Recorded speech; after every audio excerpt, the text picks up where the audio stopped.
Wednesday, let's see, there it is. Wednesday, December 5th, 3:31, conference room. We have quorum, I believe.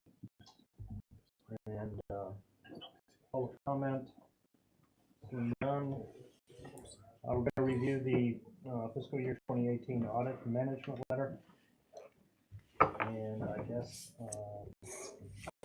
Tony, I'm either going to turn it directly over to you, or Brian, do you have anything you want us to say? The only thing I'd like to say, actually, Mr. Chairman, is we're glad to be able to be presenting before January 1st. I know last year we presented into the executive conference later, and not only at the request of the select board, but at the urging of the finance committee, the audit committee, excuse me, the request to come in earlier and get this done. So hopefully, I think it's maybe one of the earliest times that the audit has been completed and management letter issued for review with the audit committee. So I want to thank all of my staff in the school for all of their hard work and being able to prepare this and get it done. And thank you for all your hard work, Tony. Thank you for getting it done. It's nice to see that we're getting it done within 6 months of the close of the fiscal year. So appreciate that. Great. Yeah. So one of the comments that Moody's had when we had when the town had the conference call with Moody's, one of their comments was that this was the only town at that time that had given them a final report. So they were very impressed with that, because that was one of the digs on the prior conference call when you got the AA1 AA1 instead of the AAA. They had said, well, you didn't have one of their things was you didn't have the financials. They were draft, they weren't the finals. So I talked to Brian, we got together, I said, let's choreograph this, let's get this done. It's a negative on their report card, so let's eliminate it. And so he closed the books. I think they did, a dry run by the end of July? Yeah. Which gave Brian plenty of time to do his review process. We worked our schedule. He's saying yes in the audio. Okay. Okay. We worked our schedule to accommodate it, and we're here. We're done. And there are a couple of items we're still looking at, like single audit, but it's not going to move the dial at all. We've already looked at enough of it to say we're comfortable with the management letter the way it's going to be. But there will be another report issued later in the year, early in 2019. So let's get into the audit. Lots of good things to talk about. And the PowerPoint basically summarizes what's happening. The details, if we have to get into it, which I assume we will on some of the points, is in the management letter that's right behind it. So just a snapshot from 5,000 feet. We did a 10-year look back here, 2009 to 2018, and you can see the reserves. The reserves are steadily moving up. They plateaued in certain areas, and the town took another little leap up. And they're basically at record highs after 2018. And that's just what's remarkable about it is you still have some levy capacity. So you're still funding capital projects from reserves. So even though you're eating into this, you're able to replenish it and still have levy capacity. So you're really walking that thin rope very well, and I'm impressed with it. And obviously the economy and what's going on the island is helping this process, but it's also really good management. And I see it from all areas. I see it from the finance committee. I see it from the select board. I see it from all the different committees all working together. And it's really choreographed well to really come up with a good process here and a good formula. And I'm happy with it as an auditor from a financial standpoint. So on the next page is your reserve ratios and how they compare to state averages. The state average is around 10%, and you guys are over 30%. The high-end metric on the Standard & Poor is 15%. They say you are at the strongest level when you're at 15%. Moody's goes a little further. Their criteria is 30%, which you exceeded. So that was another notch that got you up into that AAA category. Tony, is there a point where it's actually a negative? This goes too high? Well, no. Kind of, yeah. It's not. You don't want to give the impression that, there's a taxpayer issue. So I've talked to Brian about this a lot because it was tried to be managed to be less this year, kind of, but the economy's so strong here and things run so well that it just drove it further higher. But I think staying above 30% is important to maintain your AAA. So you start getting out towards 40%, you can start saying, well, maybe we can put more towards capital projects or other types of things. Maybe have a little more levy capacity or whatever. But I'd like to, in my opinion, stay above 30% and trying to forecast that and staying on top of it during the year so you stay above that 30% is very important. It took a while to get there, and I think that's the litmus right there. Thank you. Any questions on those two charts? So just to summarize, financial trends are excellent. You've gone above both of the modelings, both Moody's and S&P, the 15 and the 30. State averages, new growth is up there again also, and again walking that line between reserves and levy capacity. The reward on the next page, AAA. When we came to the island in 2013, and a lot of the Cape communities were getting some AAAs back then, Libby said, why can't we get a AAA, Tony? Do you know why? And we kind of went through what you needed to do to get there. There's a lot of things that go into this. Some is out of your control, but there's a lot of things that go into this. I told her the things you can control, let's try to control it, which is policies. Excellent policies are part of the scorecard. Reserves are part of the scorecard. Your debt scores are part of the scorecard. So there's a lot of things you can control. Demographics you can't control. Your equalized valuation is a huge component of this. And the town's, what, Brian, 24 or 25 billion? Almost 20, just over 24. Just over 24 billion. So that's a huge positive, is the equalized valuation of the town. So Brian came on board in 14, I think it was, Brian? Yes. And we went through and said, okay, here's your goals. First, your CAFA was the first goal. AAA is the second goal. Nantucket can get there if you hit all these things. And slowly but surely, those things each got met, and you got the reward. 2018, it took a while, but it's here. And I can't tell you how proud I am of this community for what you guys have done, just as a team, as a financial person looking at it from the outside. It's just, on the Moody's scale, only 15 communities out of 351 in the state of Massachusetts are in AAA. Any vineyard communities? No. There's Edgartown is an S&P AAA, but not a Moody's AAA. They're a AA. They're the next launch, AA1. Chatham is not on the Moody's, no. You got Acton, Boston, Belmont, Wellesley, Cambridge, can't name them all, but it's mostly Newton, Hingham, Wayland. Yeah, so it's just it's a great place to be. You could have a party of the Moody's AAA towns in this room. There's so little of them. You could have a rep from each town. So in contrast to S&P, which has 69 communities, that has a AAA. So their scorecard is easier to meet. One of the benefits, besides the fact that, hey, we've done a good job, because I think the fact that you get a AAA is almost like a report card. Do I get straight A's? Do I get A's and B's? Do I get C's? So that's the good. Management is successful. That's one of the good points. Second, and more importantly, is your interest expense is going to go lower.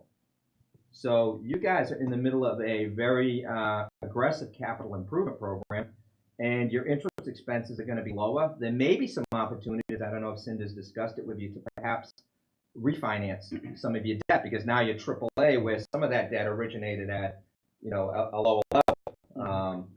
Obviously, the interest rate market has gone up, so it could nullify that, but there certainly might be some opportunities. So it's all good. It's all good on the economic side. Any questions on those? How many basis points difference is there between AAA and the next guy? AAA and AA, I think is 60. It's about 60. Yeah, the last offering we did, which was about $21 million, we had about 30 basis points difference. We were about 30 basis points lower on a community. She didn't tell me which community that had an offering that week was roughly the same. So about 30. Yeah, because even though you were AA plus, we were still very strong when it went to market, because the market kind of tells you what they're going to pay for the town. So Nantucket still carried a very strong presence. It wasn't the typical AA plus. So. Okay, so we'll leave the topic of economy and get into some informational items. So informational items are things that I indicate are not findings, they're not material weaknesses. They're areas they're basically areas that let's make some efforts to improve. If you don't, they're not going to result in material weaknesses or significant deficiencies. So on the first slide, I think we have 2 slides of informational items. So on the first slide, the single audit. So let's explain what the single audit is. It's because you're a recipient of federal grant money, the schools, the airport are the biggest beneficiaries for departments. We're required to go in and specifically audit federal money, which is called the single audit. A couple of years ago, the federal government put out a requirement that towns that are receiving federal money need to adopt and document what's called COSO, which is an internal control framework. So the town itself is operating within an internal control framework. What this requirement is saying is that you need to document it. In other words, just put it in a manual and show it to us. So, But you test for that. Yes. So what we were able to help the town do, the airport was the biggest. So we went in and we gave Brian some ideas, gave him some templates. What's it, about a 400-page document 400 pages. that documents all of the framework on the airport. So that's right now. It's currently in draft. Should be implemented before the end of 19. And I think Terenzio gave you some. I do have some, yes. Something framework. to do with the school too. Yeah. Those would be the 2 I would be concerned with. His was a framework about our grants. He said whether we want to do it or not, we don't get a lot of money in federal grants. In all things considered, I mean our Title I IDEA is the biggest. It's about 370, and Title I ranges anywhere between 130 and 140. So so it's a lot less than the airport. I mean, if you have a template, it'd be nice to see, something. He left with me. Yes, I honestly haven't gone through it yet, but I can go through with it. Yeah, if he left you the Weston model, I believe so. Then it's basically a matter of almost just customizing it. The nuts and bolts are there. Okay. So it's just customizing it, and because the airport is done, which is the biggest, that's like 90% of your federal grants. We wouldn't have a finding on this if the school did not get done, but I'd still like to see it. Still like to see it just from a control standpoint. Yeah, absolutely. I'd like to see it get done. I'm sure the audit committee would too. So we're not compliant at this point. We have draft documents.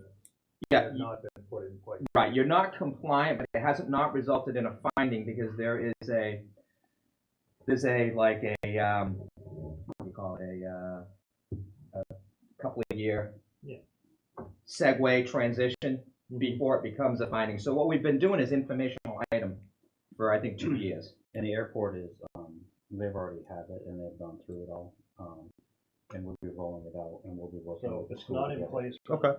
fiscal year 19 when we come into the audit a year from We'd now. probably move it to finding if the airport wasn't in place, but I assume it's going to be in place. It's nearly a complete document. The school, I wouldn't get crazy about it, but like I said, I'd like to see it just for a best practice. But it's not going to cause a fail. Okay. But I think it's important to make sure that the airport understands. Yes. Well, I will say that when Terenzio was here, they spent 3 days of the time at the airport, going through what they were going to do to implement it, implementation. So I will but we do have regular conversations about it, so, it's my expectation that we will be. And how about, what's gonna happen with the transit authority? Are they gonna be subject to single audit report changes? Well, Or they have other auditors. I don't think they get federal money. I think they get state money. They get 500,000 roughly from federal. They do get federal money. About So- 500,000. So you have to hit 750 to be subject to the federal single audit. And how much addition? I think they get, on their last audit, I think it's about 548,000.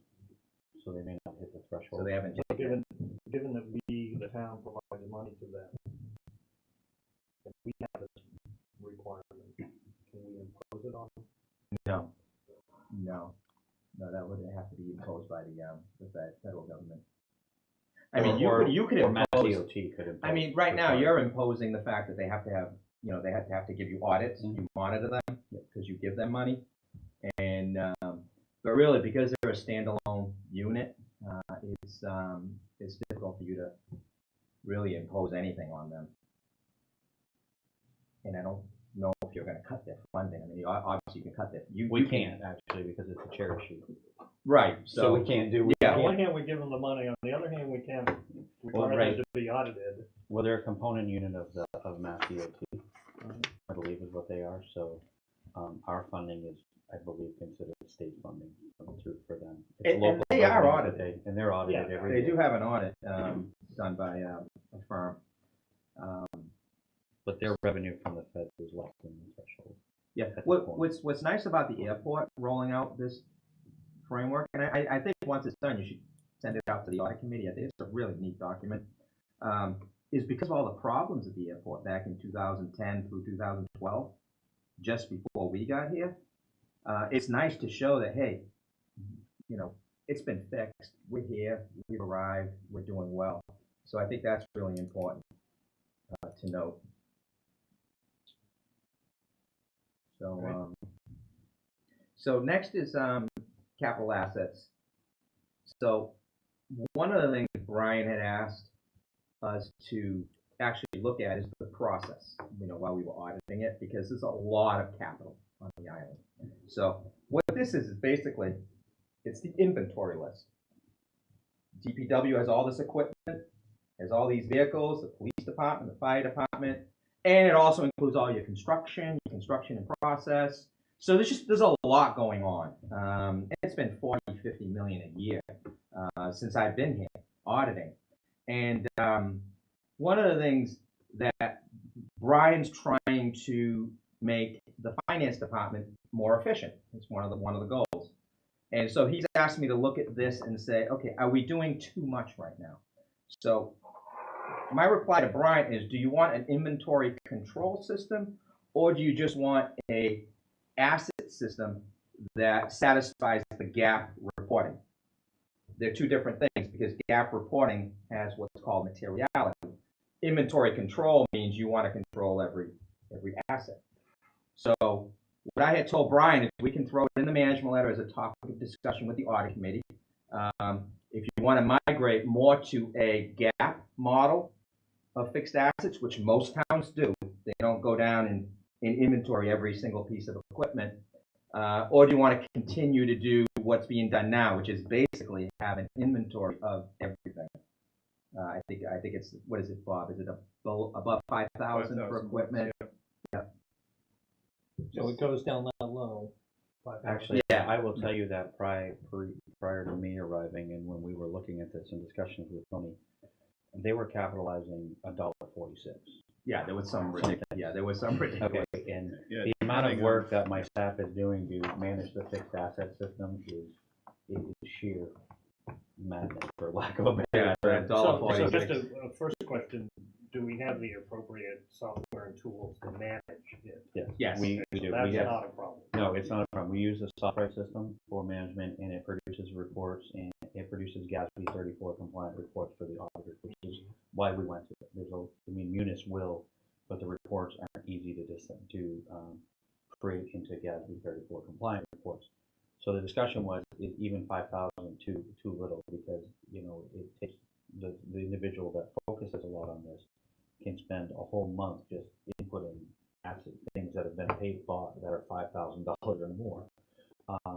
And to me, it just seems like an awful lot of work for something that, in my mind, doesn't have a material impact on how we are doing theoretically from an operational standpoint, because we follow UMIS, it's a gap requirement. So I wanted Tony to look at it and say, okay, well, you know, the recommendation may be to raise it and maybe to keep it doing what you're doing, but, you know, alter the process a little bit. The recommendation came back to consider raising it, because I think you have communities, a lot of your communities have a $25,000. 25,000, yeah.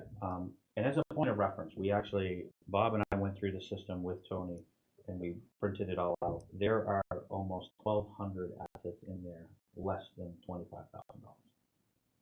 Okay, that was gonna be my question, when you segregated them.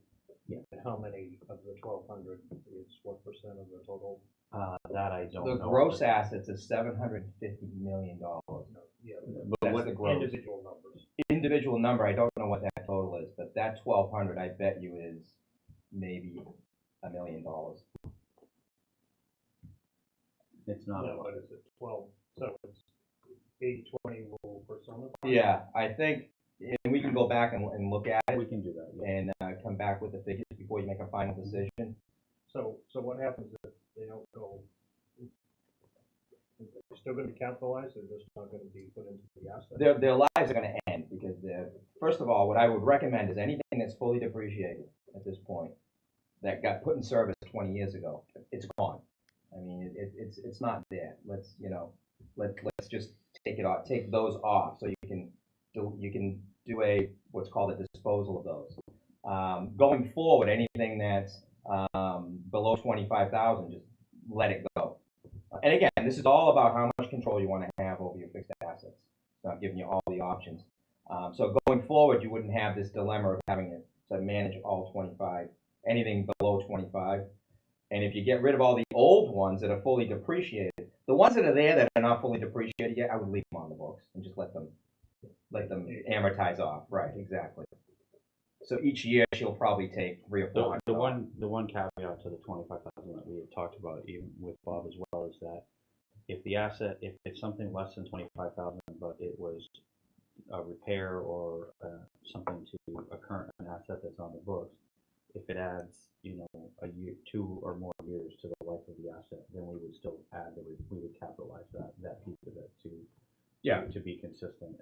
But if it's, you know, if it's I don't even know off the top of my head some of the things. Like a copier for a department or a we lease those or laptop. You know, a lot of the less than 25,000 are more. A lot of them are aggregated. You know, 7 laptops or something like that. You know, that individually I would never do it, but in aggregate, a large purchase gets done. In situations like that, the IT department would already have cataloged what laptops those were, what server it was, and where it went. It's something So to I'm discuss. trying to figure out whether, if you don't, is this an asset, and this is part of your question, is this an asset tracking system? Well, I think I think that it was, in my opinion, it should have been designed to be an asset system so that we were compliant with GAAP 334 in the auditing realm under GAAP. I think what it has taken on is a life of attempting to manage every asset that we own. And I will tell you when I was in Millbury, we actually didn't record assets unless they were over 50,000. We didn't record them. We didn't even worry about them in any way at all. 25,000 will significantly cut down a lot of create the efficiency. Let's just use this one for an example. I'm sitting in an asset, you're sitting in an asset. Does it get an asset tag on it? Do we don't care now that there are? This I bet you this is capitalized. It probably came in off. It should have been capitalized. Well, this would have been capitalized as FF&E with the addition of the building. Right, but just take a chair. A chair would not be capitalized. Okay, so how do you keep control of it? I know that 2 chairs didn't walk out of the building. You don't unless you do an inventory, unless you we're track it with 10 shares and then you do an inventory. Unless we create a use it as an inventory control system. Yeah, and that's the Which- point. which- And that's the point. If you want to go to inventory control, you have to go a little further with what you're doing. We're kind of in, what you're we're in really between. in is we're in the middle. Yeah. You know, we're in the middle of, do we want it to be an inventory control system, or do we want it to function as an asset system for the audit when we're recording things? And if we want it to function as an inventory control system, then Bob and I, and internally, we will have to then reconfigure how we're doing this, and then make it function as a full-on inventory control system. To be, you know, if that's what we decide we want to do. That's because we really are in this, you know, this area in between the two uses of it, and we're stuck in this area. What's being controlled right now, okay, so Robin will send the DPW a list of all the equipment and vehicles. And they'll go through their yard or garage, check it all off. Okay, this one was disposed of, then that gets tracked back to some sort of sale or auction or something. And this one got missed for some reason, so that gets added in. So the bigger things are being controlled very well. The chairs aren't, but the vehicles, the equipment. So I think that's important still to control that, because for insurance purposes.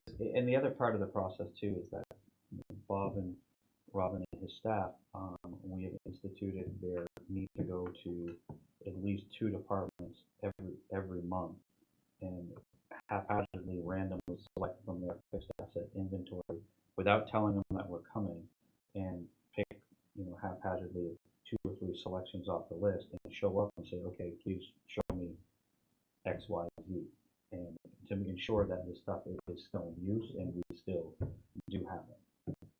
So, in what you're proposing to do, if you walk in here, you might not find these, forget about the fact they probably are reporting to you in the future, you might not find these chairs even listed. We may not find the chairs listed, that's correct.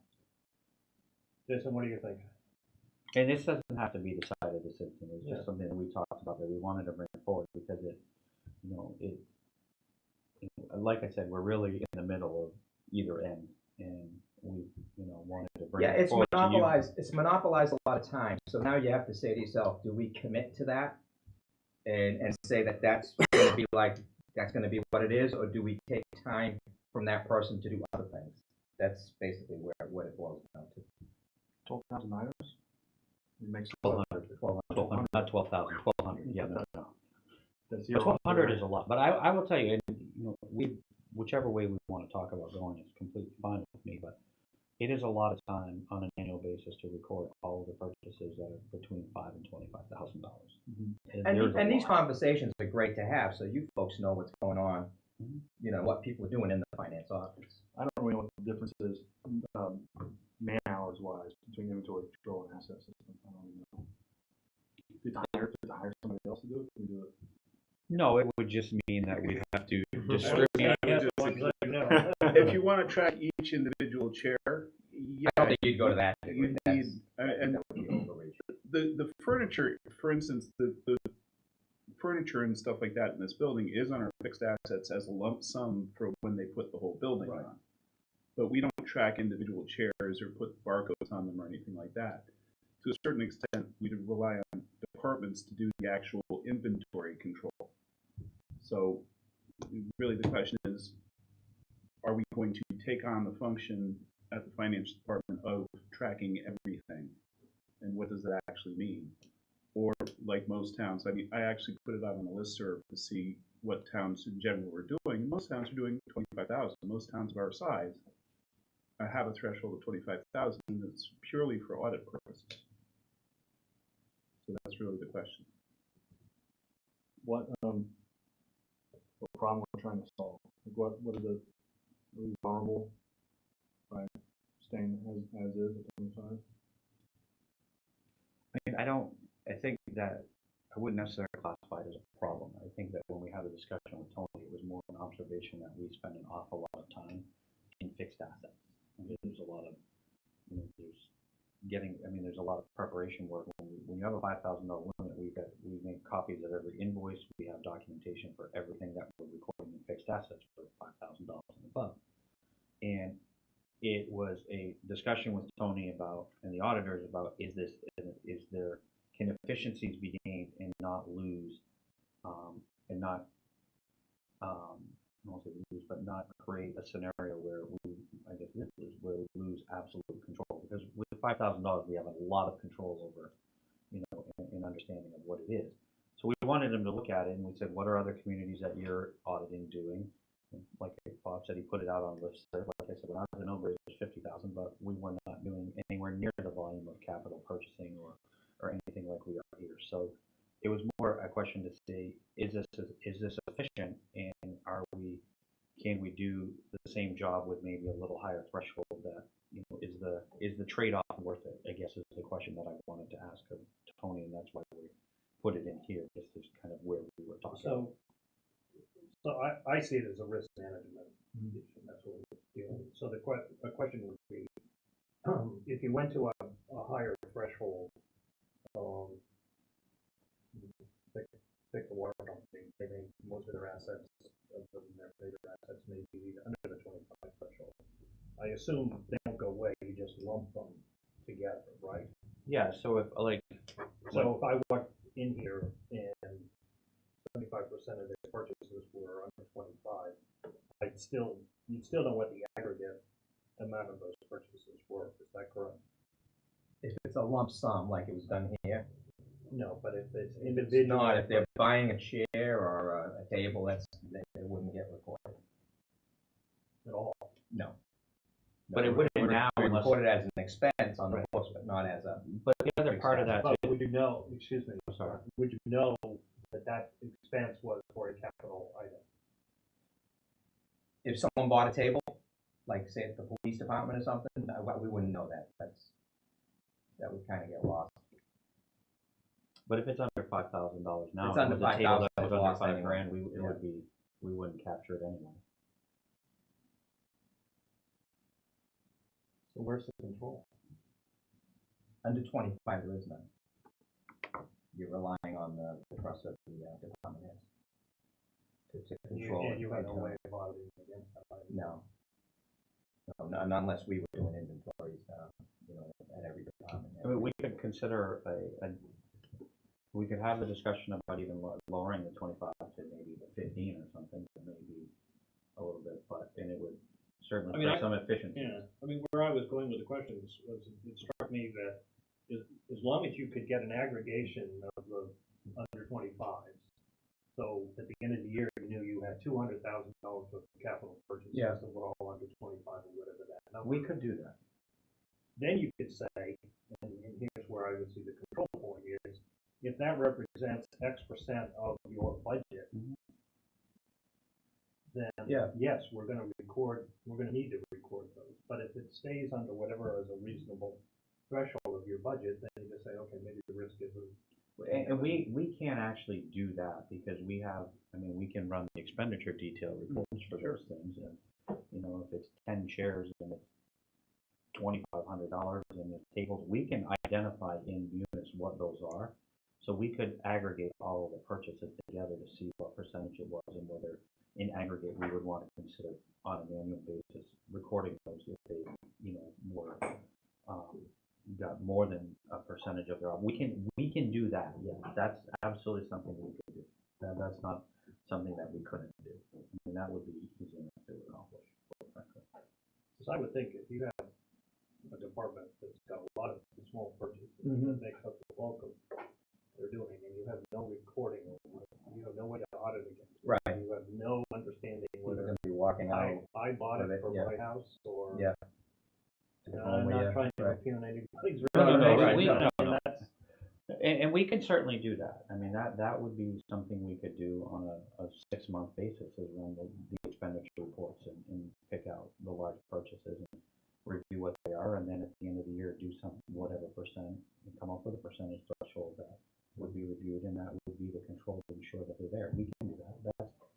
That won't take as much time as trying to go through and physically enter into the software every single thing over $5,000. Copying the invoice, putting it in a binder. I mean, there's a lot of certainly that could be done, and that could be maybe the control, and we come up with a percentage of the overall operating expense budget and do that and make the determination whether it makes sense to do it in aggregate into the fixed asset system or not. And that's something we can do.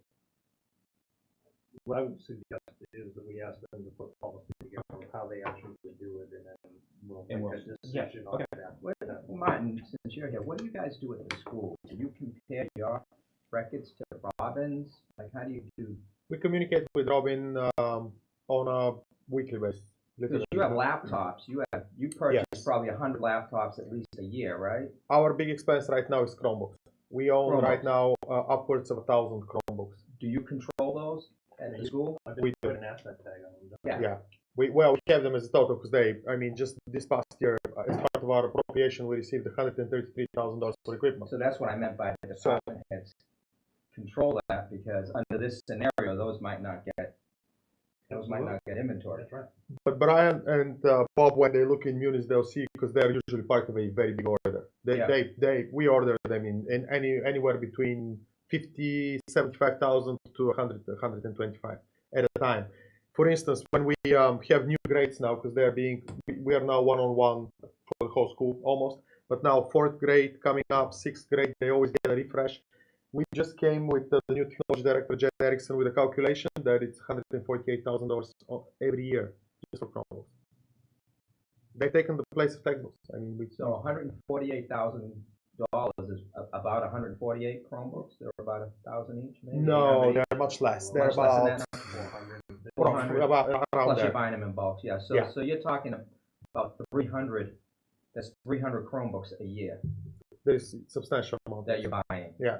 There is some that go into as a reserve because they, especially in the higher grades, they get broken all the time. And you have an IT department at the school? Yes. And they tag those. Absolutely. They know where they are. They work on them in the summer, prepare them for the opening of the school year, because a lot of them stay in carts. Yeah. Lower grades, they stay in carts. They're controlled. They're only on school property. They don't leave with the students. Upper grades take them home, do homework on them, and then bring them back. What happens when they've aged off? They get. Honestly, we've kept the whole program. They get given away. 4 years now, 3-4 years now. So they're at the tail end of their. I spoke with Charlie Gibson at the police department. He actually said you don't necessarily always need to go new, because there is some websites that are used. So that might be something to look at in the future, because it's becoming a substantial. But at some point, you're going to get rid of them. We have to get rid of them at a certain point. Some of them are useless. They're so damaged. I mean, the whole screen is leaking colors, and they're done. The keyboards go before the Chromebook is probably 4 years old. The keyboard is just trash. But I can check and get back to you if you're interested in what we do with ones that are completely beyond their useful life. You have to go through a 30B process if you're going to auction them or sell them. You have to go through that process. I don't believe we resell them. I think they're used until they're and they're depreciated at that point. Almost. And then what do you have someone come haul them away? Because you can't just throw them in the trash. It's a great question. We had a company that we were using to service them, and parents were paying insurance on these Chromebooks, and then if the Chromebook breaks, screens more often than not, or keyboard, they would get shipped. We would get a new one, and then it will be fixed, returned to us. That company went out of business. The technology director at the time, Karen McGonigal, reached out to her listserv. Everybody was starting to do it in-house. In-house is challenging. We have a limited amount of people working as staff in the technology department, and they're not all at that level to be fixing Chromebooks consistently. So it's been a challenge. Yeah. So could you guys collectively get together and come up with a policy? Policy recommendation. And I think the sooner you do it, the sooner we could make a decision about it. We can do that. Yep. Are you good with that? That makes sense. I'll be interested to see what that, once we get that number, what we do with it. Where's the threshold? Well, I think they should make a recommendation on what they would, and then bearing in mind sort of the control issues. I think we talked a little bit about. We can do that. Are there industry standards for that kind of thing? Well, like Bob did, he did out to the listserv and saw that similar type communities are 25,000, but those are more gap oriented reporting models as opposed to the control. I mean, the aggregate that we would get at the end of the year, whatever percentage that's good or bad, like how do? Well, I don't know what my thoughts on this get some numbers first, I guess. Looking at, large cities who build up a huge amount of assets that sit and nobody knows where they are. And looking at some of my large automotive guys who sit on extraordinarily large amounts of inventory that they have no idea where it is, if they don't bank them in millions and millions of dollars. Yeah, And that to me is sort of the issue, and then it's not just one. yeah, one of the good things about being on an island is that's kind of a control, because I was involved in a town where the police chief was actually selling the cruises. When he bought one, usually he traded in, he was selling it to a salvage yard down the street for a couple of $1,000, and they split it. And he was on the news. He got had some big problems. And let's be clear that we're not talking about Nantucket. no, we're not talking about Nantucket. Thank you. It would be difficult. You'd have to put these things on boats. And all right. But also, David, just to complete to do the full circle on this, Robin sends me a sheet of all the inventory every year that she has on record for the school. Once a year. Once a year we do the full thing, and then there is a follow up on that with questions she might have, and we have to check what we own, what we dispose of, and everything. So this that control as well on both ends, both internally on our end and from town, coming from the finance department and us verifying. It's an incredible process. Where you were in 2012, you had 1,000 Excel spreadsheets with formula errors, with really very poor control throughout the process, to now where you know exactly where things are, and so it's an incredible process. The question is it necessary? That's the question. If you guys decide that it's necessary, then you know you can move come forward up with a policy recommendation Yeah. on the threshold, and then how we would manage below the threshold, so that the audit committee will feel comfortable with that process. And you know, with their input, we can tweak it to a solution that everybody will feel comfortable with. So why don't you do that and then bring it back to the audit. Yes, we will do that. Okay, so next is the Regional Transit Authority on the island. So as part of the audit, we were just having conversations about library and different other entities on the island, and this kind of popped up. And the question came up as to why, actually it came up as part of the OPEB thing, because I think one of the transit authorities employees popped up on our sample. So we asked the question, are they part of the self-insurance? And Brian said, yeah, they're part of the self-insurance. And both of us looked at each other at the same time and said, wow, this could be some risk there. Because if something catastrophic happened with the transit, with one of the employees, like a medical catastrophe, your stop loss is what, 175, 200, or no, I'm sorry, 175. It's not the 200. 270, right? 270. So the self-insurance fund is responsible for the first 270 before insurance kicks in and covers the amount above that. So it created a risk for the town. And then as we were talking about it, Brian was saying, well, we have other things. We do their payroll for them. We do, we're a service provider for the Regional Transit Authority. So we thought it would be, again, it's not a finding. The town chooses to do this. No one's saying it's illegal or incorrect or that you shouldn't be doing it, but we wanted to at least put in the informational area that there is some risk with the arrangement that you have with the Transit Authority, and then you can decide if it makes sense to talk to them, change it, or just continue to accept the risk. So, question for you: where are we at? Is that a service provider, or are we providing these benefits? They actually, so for health insurance, they reimburse us for the cost of health insurance. They pay for it. Okay, so, but the same with any of those things that they're on, they're reimbursed through payroll. They're on our liability insurance. They're on these things. So the question became is, one of the things that Tony and I talked about though is because we are a single county. A single town county, any increased cost to them, if they went out and we made them do any of these things on their own, ultimately will then come back as a portion of a local share has to pay. So we're in this interesting dynamic where it's probably a good idea to get them off a lot of these things that we have, so that we move the risk away from us. But in the end of the day, I may end up paying for it anyway. Right, but the state has a piece. The state will have The it, right. fees, they have their own fees. There is, So there are other components that maybe the risk could be spread to. and this actually came up in a first discussion, was that they moved their auto insurance on their own.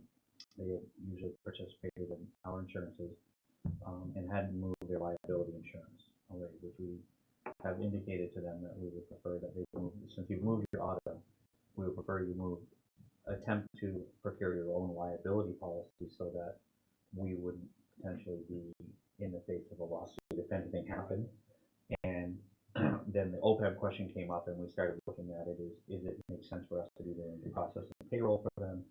And these were kind of things that we've got to sit down with the director of the NRTA and kind of go over what could be done, because there is some risk to the town. I don't know if there was a catastrophic injury there, whether they would be able to cover up to the threshold before stop loss kicked in. The same with workers' comp. I don't know, because all the enterprise funds, with the exception, well, all the enterprise funds actually, we bill back for any workers' comp out of the trust fund. So if there was to be a claim there, we would bill them back, but depending on the severity of the claim, I don't know how they would be able to do it. So it's really a question of sitting down with them and trying to understand what risk level the town wants to take on, or keep. At least understanding it. If you're gonna take it on, at least it's documented and you understand. This hasn't been talked about with them, and I do have some, the director of the Transit Authority and I have had some preliminary discussions about this, and we have advised them that it would be, we would like them to go out to market for their own liability insurance and see if it's even feasible for them to do, to get it, so that we're still not, nobody could then piggyback on an auto claim back to us, so. And if it costs more, we would still be paying for it. Right, but there'd be some more cost sharing, because you'd have state money and everything versus just the town having to potentially do it. So it's a conversation, and we'll come back and we'll get an understanding of what they can and can't do, and then we'll report back to the audit committee on the result of those discussions. What's your timing on that? Hopefully by the end of January, we'll have had some discussions about how to do it and what they can accomplish or do. So is the end of the first quarter feasible to have something a little bit more concrete than just discussion? Yeah.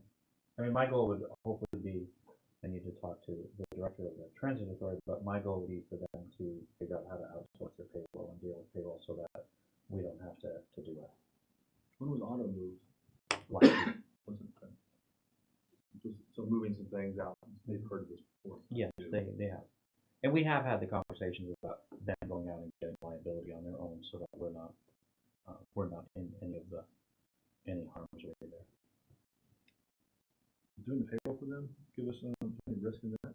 Well, if we didn't report timely to the IRS or something, Yeah, there could be a net risk. and I don't, to the extent possible, we certainly want to be helpful to them, because again, we're a single town county, but we also want to understand what our risks are, so that if we want to continue to pursue some of these things, we have our eyes wide open on what the risks are and what they can and can't do. I mean, from my perspective, that it's precisely this risk of discussion and getting their board to engage and acknowledge that these things exist, whatever decision you make is different. Right. Maybe different, but having a discussion, having the acknowledgement, and making an affirmative decision one way or the other on how it's going to go forward. And this may turn out to be the best way to do it. And we may all be comfortable with the risk, but we should have that with, in that. understanding the risk and minimizing the costs. So I'll keep an eye on that for them. Yeah. It comes up in February, January. Oh, are you on the board? Yeah. The select board is the NERDA board. Is the NERDA Oh, really? board. Yes. Oh, okay. I thought it was, No. sorry. And Jim and I are on there auditing. Yeah. Oh, so you're on So what this I would board? say to the the NERDA select board, Oh, wow. to the NERDA board is, can we do this by the end of? First quarter. Yeah. Yeah, I wrote it down. So it's your fault. I thought it was a separate. Oh, no, he looked at me, smiled. I'm like, that's the. Let me walk into that. Good thing we didn't hurl any superlatives at the nerd award. So on the next page, if we want to move on, we've got stagnant special revenue balances. So I think 2 or 3 years ago, we had noticed a lot of accounts were just sitting there, hadn't had any activity. So we made a list of them, gave them to the accounting department, and said, go research these. Some of these go back to the 1990s. And that process of researching is almost done. I think, what, about $500,000 came back to the general fund? $500,000 that we took back. Roughly Yeah, I right guess. around there, yeah. Roughly. Some of it was used, where it could be. Some of it was, did any of it get returned? No, because the majority of the school grant, so a lot of, the first round of getting rid of the stagnant special revenue balances was really focused on a lot of old, really, really old school grants, which were many, many years still on the books, which would be an indication that more than likely was inadvertently paid out of the general fund, even though it was reported on the grant because we got the money back. So we took all of that back to the general fund, which went, well, we did talk with Martin and make sure, but some of it was from Title I grants in like the early 90s, which we couldn't even do anything with at this point, even if we wanted to. If you try to send that back to the state, they send it back. You think we don't want So, it. and it typically, Tony may have alluded to, a lot of this sometimes is a miscoding. It's reported to them and we get the money, what the expense was. So we did that. And the town manager and I went through the list very extensively in looking at what a lot of this was. What we're going through now is working with the departments on the things that we think still have the ability to be used and to fund. There's a substantial amount of these one-offs called, like roadway paving from long with no activity for probably 5 to 6 years. So, during various transitions, we think that people just didn't realize this money was available. So we're working with the departments on that, and then once we clean that up, there'll be this final tally of what it looks like, and we'll make a decision on what to do with those. So it's a process that's, the evolution is going to be probably one more fiscal year before we're fully cleaned everything up. But the first round was very substantial, and this round is working with departments to make sure that they're using these funds. Right.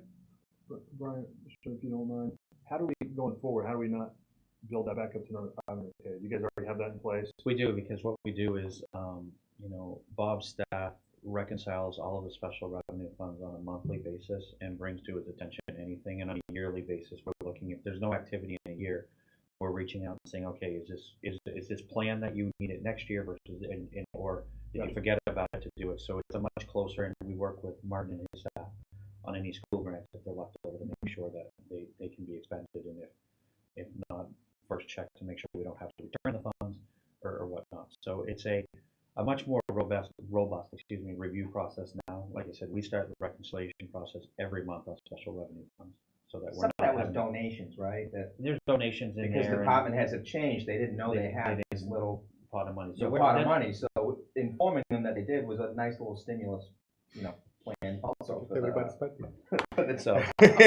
So coupled with the recognition that there was this money, we've implemented, like I said, this review every month of a reconciliation that we work with departments in the school on.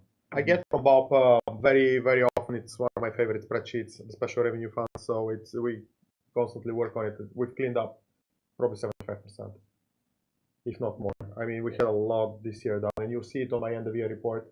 I've included in the when I've reconciled the grants, and I haven't included obviously in the report because it's a reconciliation. Journaling out of the money, but you see it. It's pretty good. So that's well on its way to being fully complete. So we're pleased with that.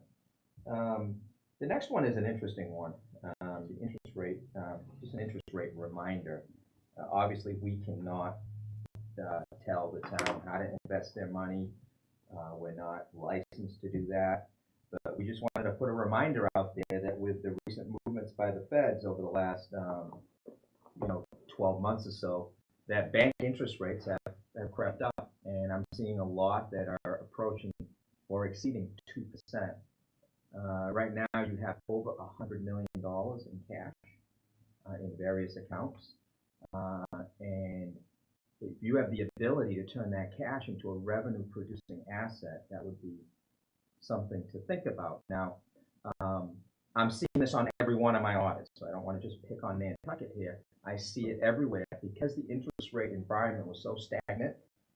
But since 2009, almost 9 years, you've been at 0.2, 0.3, 0.4. Treasurers haven't really been on top of these changes that have happened with federal government. So every one of my management letters has this interest rate reminder. Guys, you've got $10 million earning 0.2. Move it to 2%. Move it to MMDT. Safe as can be, collateralized by the state. It's liquid. You can get to it, and it's earning. I think it was 2.1 as of the end of the year. So so I throw this out just as a reminder. Again, I can't tell the town what to do or how to do it, but it's just a reminder. Just go look at your interest rate and your banks and your relationships. I would go a little bit further than what you just did, which is inflation ran at 2.1%. So on $100 million, we lost $1.8 million purchasing value by not having that invested. So this is very real. It's a very real cost not being invested, and it's hidden. And that's after I took the 290 that we earned out of calculation. So our purchasing power is declining with this thing in cash. Right. So one of the things we do have to remember though with the $100 million is that one of the things that the treasurer's done is we've created a spreadsheet, so a monthly basis we're tracking the interest in every account that's interest bearing. Just because I have $100 million doesn't mean I can run out and invest that, because the majority of that is being paid out on a weekly or bi-weekly basis through payrolls, through AP warrants. So we have moved some money to. She obviously has moved some into. We moved some into one that's bearing closer to 2% now, which was $10 million. And it's something that is certainly on the forefront of her radar and looking at investing in a way in 3, 6, 9, 12 month abilities, so that we aren't risking cash flow with us. So it is something that she's looking at. It's certainly, there's probably 10 or 20 million that we probably could realistically put into something that we could roll continuously without having to worry about touching. But it is something that we just don't want to run and put it all into something and then have to be trying to figure out how to get it back, because we've got, we burn through a lot of cash in a monthly basis. MMDT, you can just go in and deposit it and take it back. You're limited to the amount you can do per month, but it's pretty liberal, and I think it's an excellent area to put your money. That one, they usually lead the way, the MMDT, on these lower, you don't want to get into, if you don't want to get into CDs and tying your money up.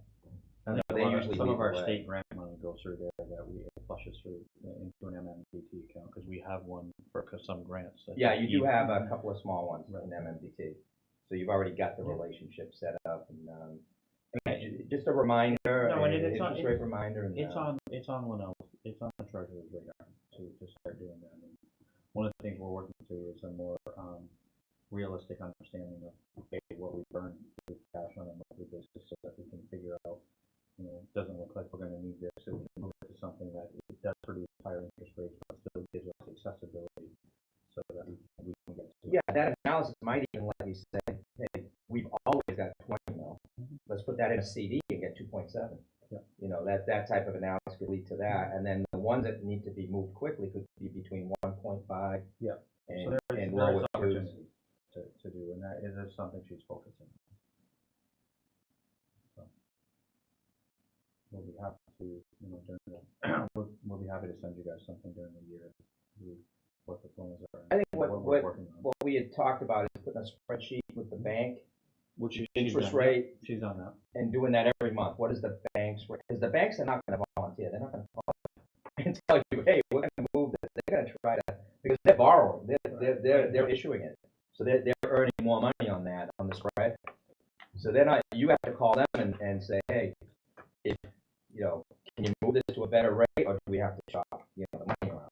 So it's definitely, It's just it's a big, it is. It's a easier way to generate revenue.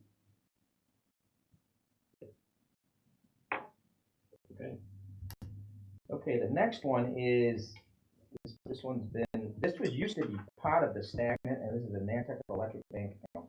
This used to be part of the stagnant special revenue balance. We didn't know what it was. The town didn't know what it was. Linnell's done a ton of research on this and found that this originated back in 1993 when it was the Nantucket Electric Company. Since then, that bank has been bought several times. It's been the company itself, the Nantucket Electric Company, is now National Grid. So there's been a lot of transition with this 150 that the town received at some point. I'm assuming it's got to be mitigation money. That We think it was for either the first or second cable, for Yeah. paving related to the installation. something that the town could have used to repair whatever was damaged at that time. That just kind of got forgotten. It's earning a little bit of interest. It's accumulated to over 150,000.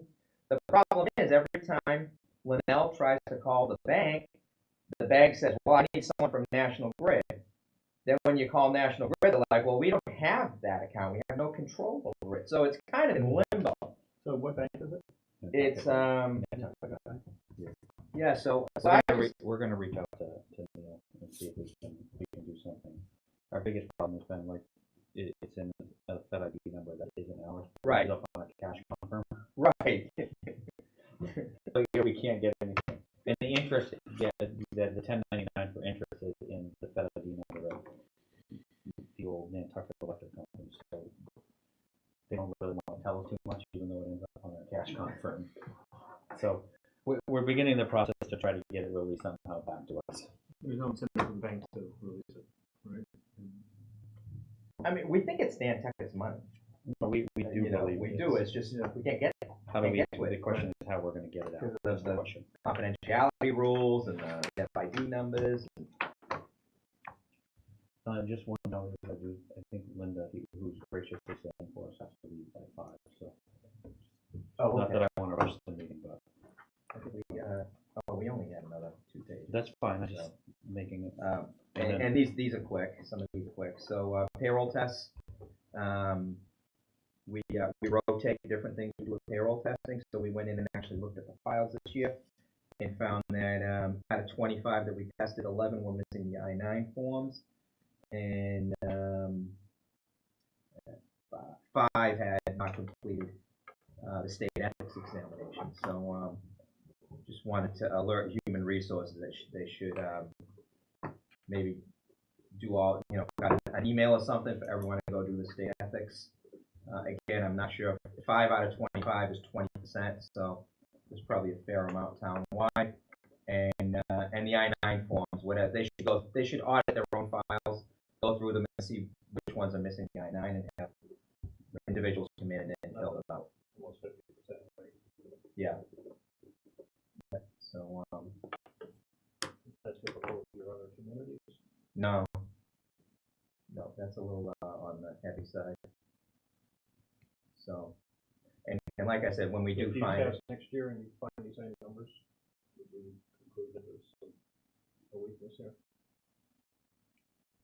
I could, because I do a different sampling, and if I found the same, I couldn't say it's isolated. So, So who is that? That's an administration.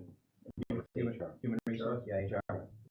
So what I tell towns to do when I find it to this degree where I can't say it's isolated, I say just do an audit of your own files, go through every one.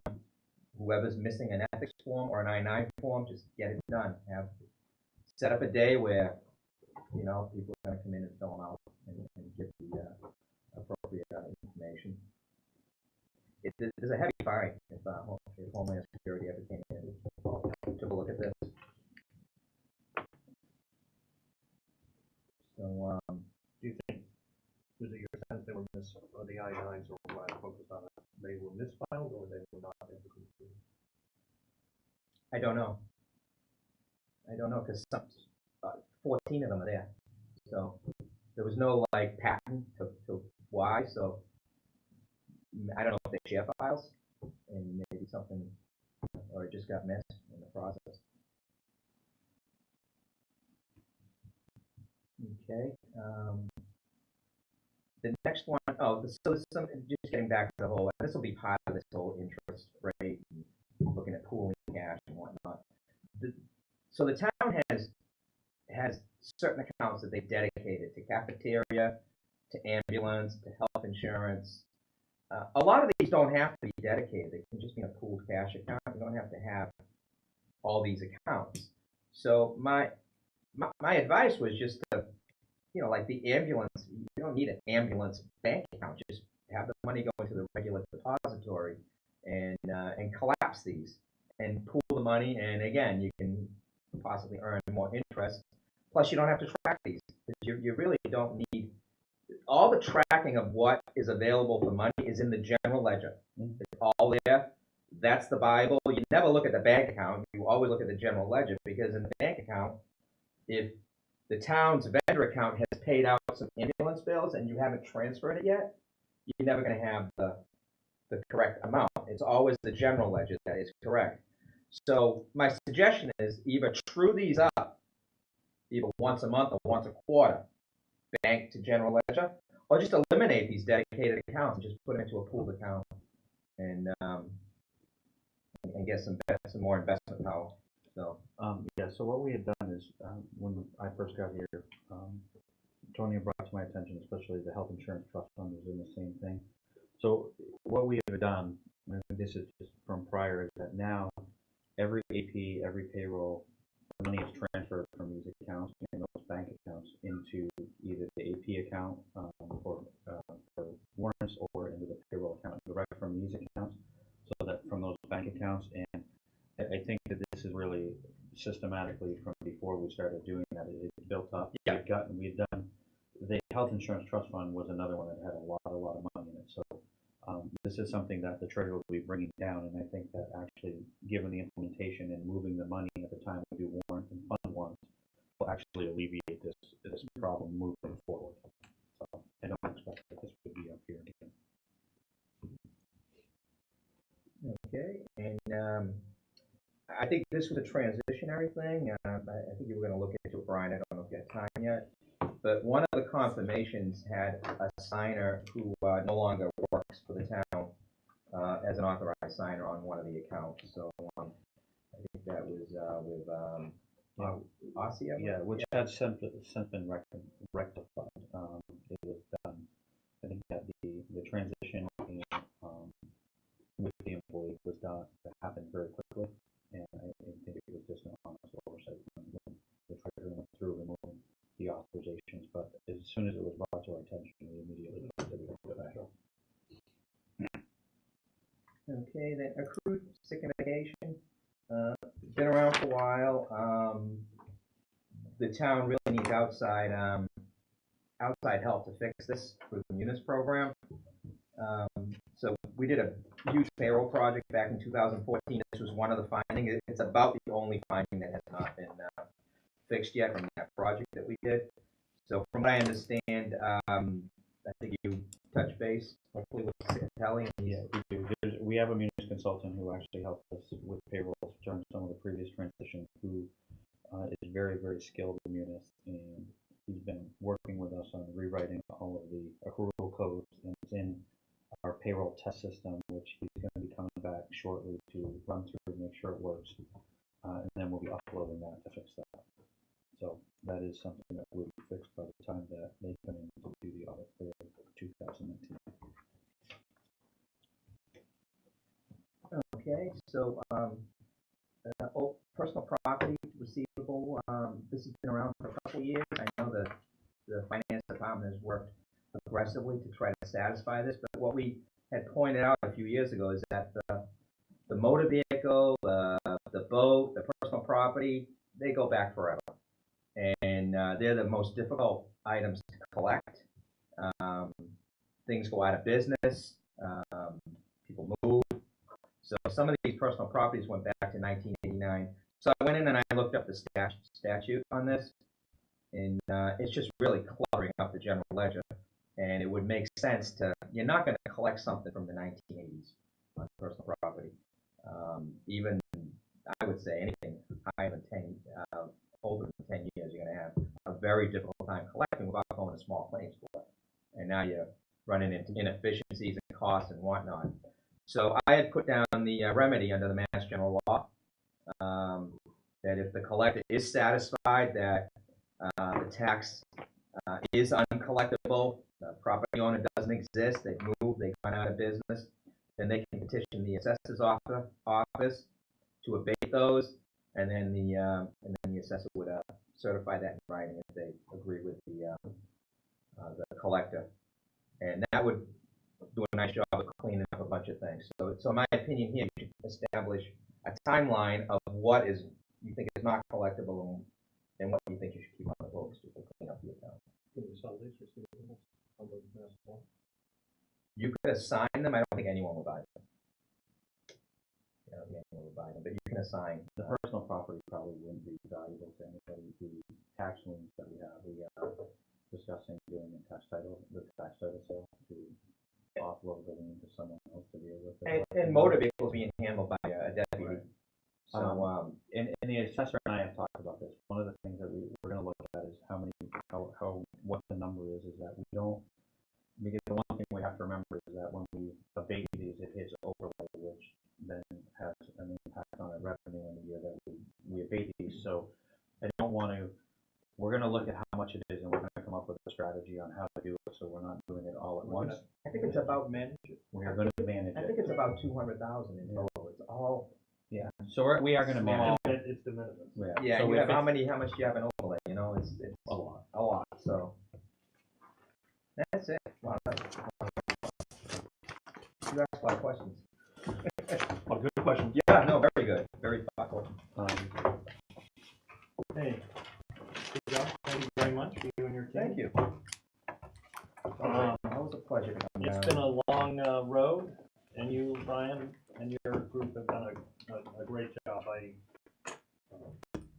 know what it was like to sit when we were, when Martin was at a different job, and we were a far cry from where we are now. So anyway, so thank you very much for the excellent. Thank you, Mr. Chairman. But it's been a lot of good work by my staff and Martin that have all made this actually truly possible. And the commitment by not only internally but externally, enterprise funds and everything. So it's appreciated.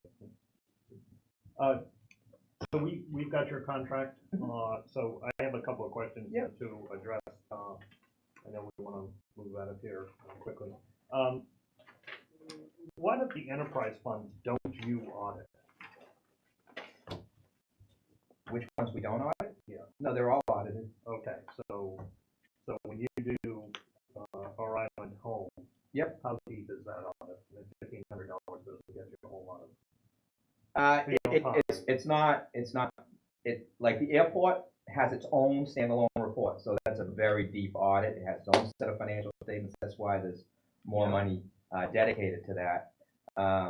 The others, there is testing, but it's not to the same degree. So it's So more. does the water company still do their own separate audit? No, they don't. Okay, so the town is relying upon what testing you do, and that's all now folded into the town audit. Exactly, right. Yep, the county does its own audit, the airport, the school has a bunch of different things, so we spread that out.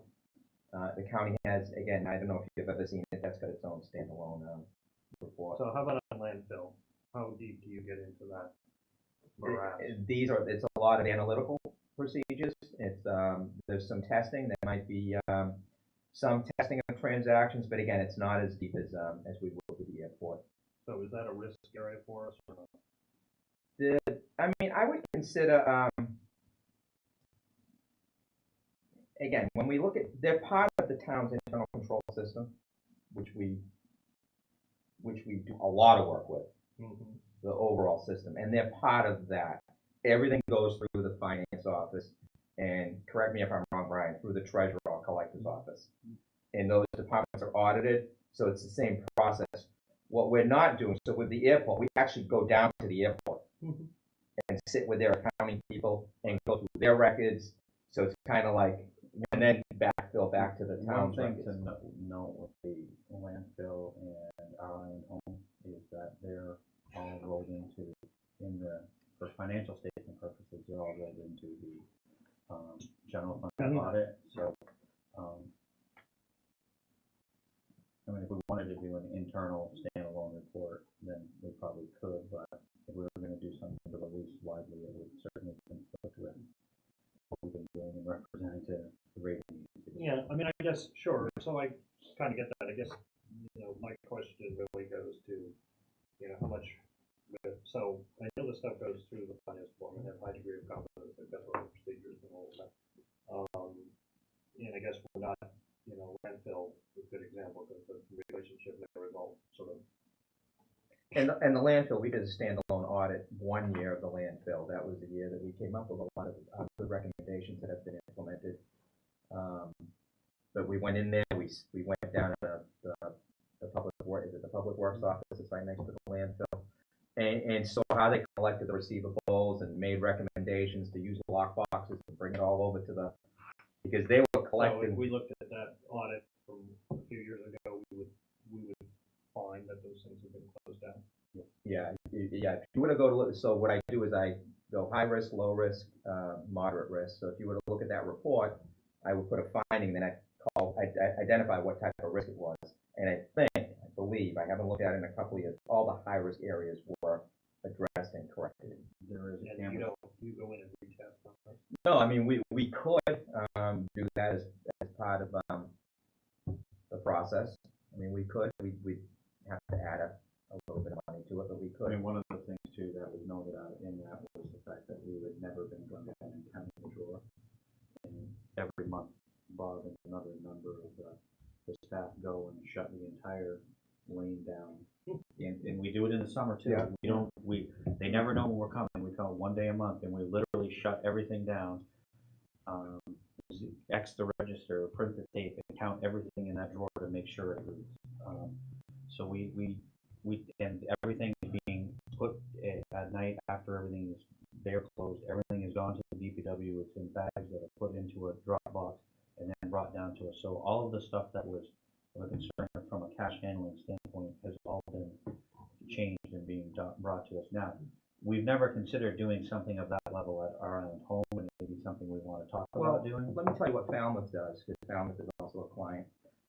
They add $10,000 to the audit, and then they pick 3 areas and say, go down and uncover all the stones.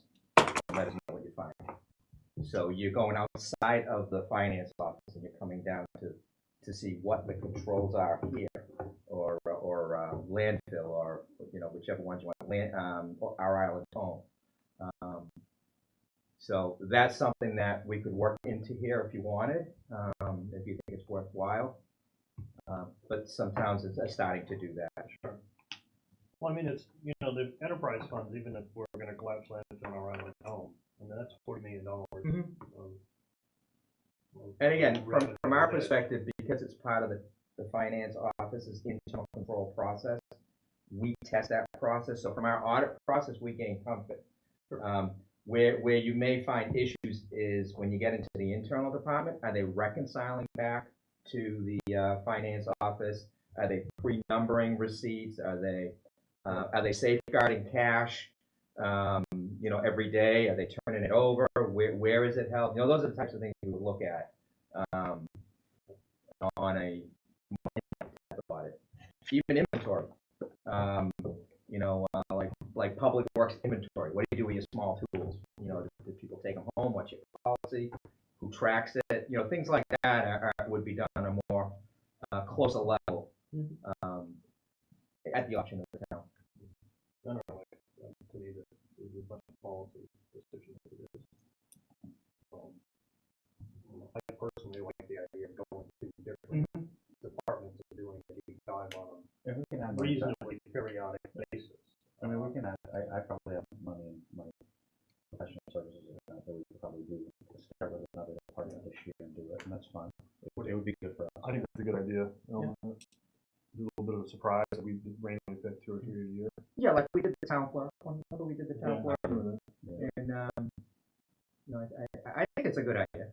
So I know that you had indicated that you and your staff were going to start doing those internal audits. Well, we can have somebody else doing, so it's fine. Yeah, it would be good. Yeah, and unless you've got a dedicated internal audit team, which I don't think we're doing, we're basically using your staff as the Yeah. audit team, which That's fine. We can talk about what some of them might be, and then we can figure out what departments to look at and do. That's fine. I'm all for that. So, I think we're gonna re-up maybe for 3 years. Okay. One of the things that we talked about before we started was whether we should have another partner on the engagement for the next, Yeah, so there's, right now, there's a partner on the airport, and I'm basically on the town, and then there's there's another partner on the town, but it's not like it's not like in the same capacity as me. So we could, if it makes sense to you, we could do that.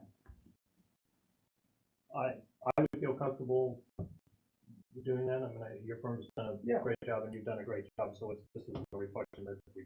No, it's just, what, I'm personally comfortable extending for another 3 years if we make those changes. yeah, we can do that. We can talk about what makes sense. That's fine. Are you? Yeah, do you need a motion or Yeah, because we'll eventually put a contract in front of the select board for your approval, so it'd be helpful if not only the town manager's recommendation, but a vote to support the reappointment for fiscal 19, 20, and 21 would be appreciated. I make a motion that we reappoint Sally et al. For a 3-year period, and that's the fiscal year 19. With the note that we've asked that another partner be assigned to be the audit team. Okay. Aye. I can still come to the island, right? My suggestion, okay, one way you might want to solve this is to switch roles. Yeah, that's what we talked about it a little So earlier. some, you get the value of the continuity, but we get a different partner who might have a different. Yep. Set of eyes. Anything else? Any other business? No. Thank you, Brian. Thank you, Bob. Thank you. Mark. Date of next meeting, TBD, but let's TBD. not go a year. We're not going to. We've got a couple follow-up. Yeah, we'll sit down and start working on a policy, and once I get an idea of where it's going, I can reach out and schedule a meeting to do it. And so, Okay, motion to adjourn. So move. Thank you. Thank you. We're doing a meeting after the town meeting, got people first, get through that crazy. Of course. Yeah, I mean, we have some end of the first quarter things, so second quarter. do you need to write somewhere? Where do you want to go from here? Okay. You're going to get to the select board meeting, okay? From Yeah. Okay. I'd be happy to give you, I can get any ID. I get a new one. I got to go back to town anyway, so that's fine. I don't mind bringing him back. It's fun. Thank you. Two, Brian. Going to the meeting tonight? Please, two, bro. No. Well, I have a dinner. I'm happy. As long as we don't lose there, we're good. Michael's retired? Yes. When is, at the end of the fiscal year? At the end of the fiscal year. We're in the process. I'll come by in May, we'll go to lunch. Okay. He's been great to work with, so. Yeah. Wish him luck. Thank you so much, son. Yeah, Thanks thank for you, everything. And for the coastal framework, I'll work with Brian to